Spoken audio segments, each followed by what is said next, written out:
Joel Embiid and the Philadelphia 76ers just signed a 5-year, $148 million max contract extension.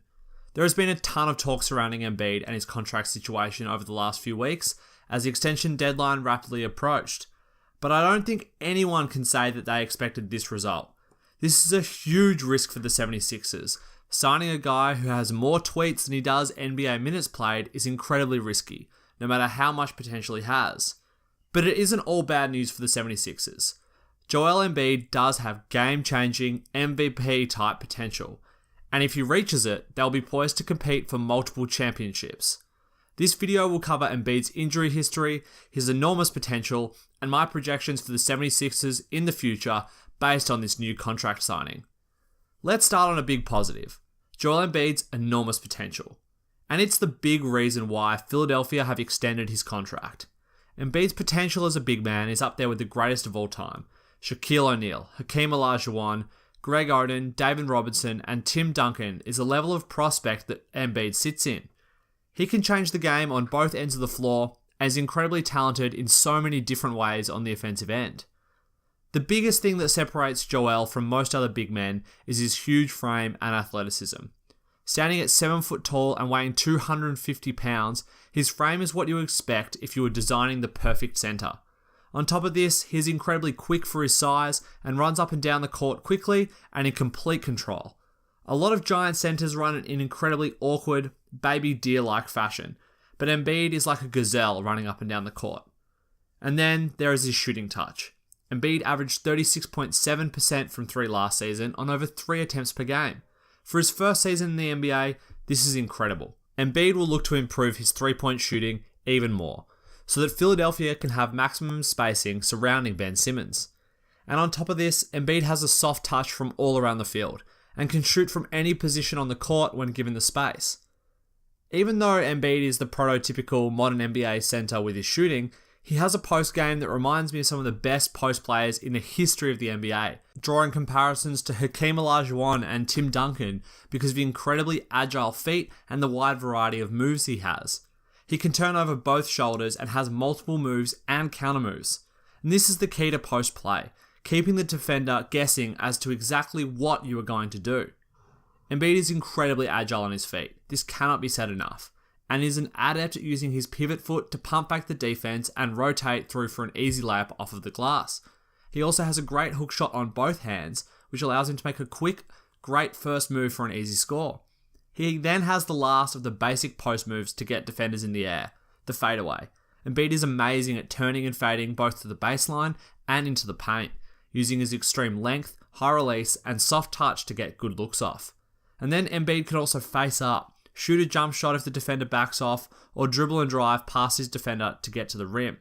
He can score in such a huge variety of ways that it is incredibly difficult to guard him with anybody, and when Embiid is on, there is almost no center in the league who can effectively guard him.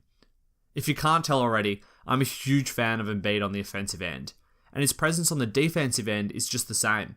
He was one of the best rim protectors in the league last season in his limited minutes, and just has a natural instinct for when to slide over and use his extreme length to contest a shot or get into a passing lane for a steal. Plus, he absolutely swallows up defensive rebounds, which is huge to end the possession and not allow the opponents any easy second chance points. The player I've just been describing is someone who almost any GM would sign to a max contract for as long as they could. It is an absolutely game-changing type of player. So, why is this contract so controversial? Most NBA fans will be well aware of Embiid's deep injury history, and have seen many big men such as Greg Oden suffer through chronic injuries and never reach their full potential. Embiid has played only 31 games in his first 3 seasons due to a series of injuries. This is scary. If the injuries continue and he struggles to get on the floor or is limited as a player, the contract will be a huge dent in the Sixers cap's books with very limited return. But the Sixers cap situation is the biggest reason they can make this incredibly risky move. They've been cleaning their salary books for years and ensuring they are in a position to build the team however they like around the talent they acquire. Next season, including Embiid's new contract, they only have $72 million in salary committed, and can knock this down to $66 million if they trade Okafor or don't pick up his team option. And then the season after, they only have $53 million committed to 6 different players. And these players are Ben Simmons, Markelle Fultz, Joel Embiid, Furkan Korkmaz, Timothé Luwawu-Cabarrot, and Dario Saric. Plus, all of these are team options on a rookie deal, so if these players don't work out in the next year, the Sixers can simply move on. This is the flexibility that allows the Sixers to make this move with Embiid. He is that big commitment, and if he works out over the next few years, they can commit to building a contender around him. But if he doesn't, they have the salary flexibility to move on and either rebuild again or move in a new direction. Having Markelle Fultz and Ben Simmons on your roster as 2 number 1 picks is what gives them this flexibility to move in a new direction if Embiid doesn't work out. Let's just say, hypothetically, that Embiid's career is ruined by injury and he never plays up to his full potential. Even in this worst case scenario, the Sixers aren't ruined. They have an amazing once-in-a-lifetime generational talent in Ben Simmons and then a phenomenal combo guard in Markelle Fultz. So many things would have to go wrong for the Sixers to not be at the very least a very good team for a few years with this young core. And I don't even want to entertain this idea as I am one of the biggest Ben Simmons fans out there. Plus, as the news around Embiid's contract breaks, there seems to be a lot of incentives in there for Embiid to perform. Zach Lowe said that many sources said it was one of the most complicated contracts in NBA history. But there can only be up to 15% of a contract size in incentives. But by putting all of these in the contract is very smart by the Sixers. And I assume many of them will have to do with games played and productivity to ensure that if Embiid doesn't play very much or not very well, the Sixers are somewhat protected and gain some of this cap space back. If it does pan out though, Sixers fans are in for an absolute treat over the next 5 years. Embiid could end up being the best big man in the league and will lead the Sixers to the playoffs, potentially the finals, and the best shot at a championship since Allen Iverson was the star in Philadelphia. Embiid fits so nicely alongside Fultz and Simmons.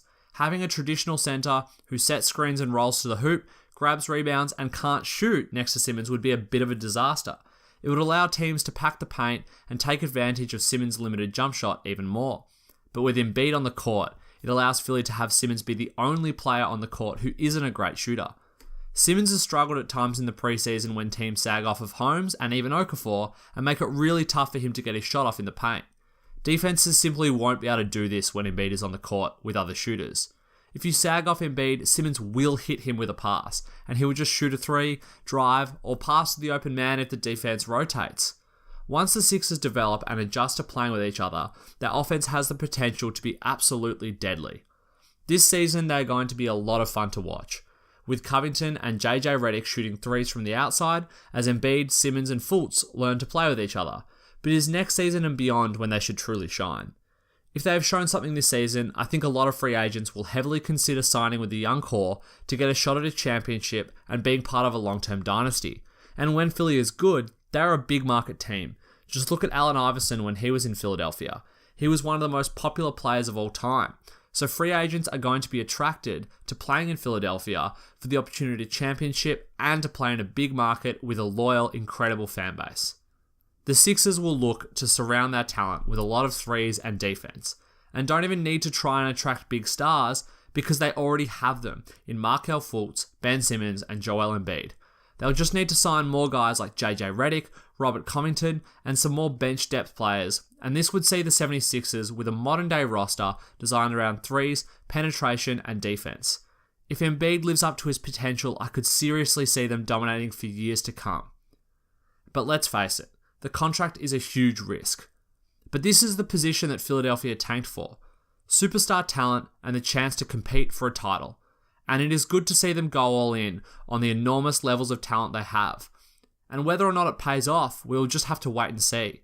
But this is what is needed in the modern NBA. Because if you never roll the dice, you'll never win a championship. Thanks for watching, guys. I hope you enjoyed the video.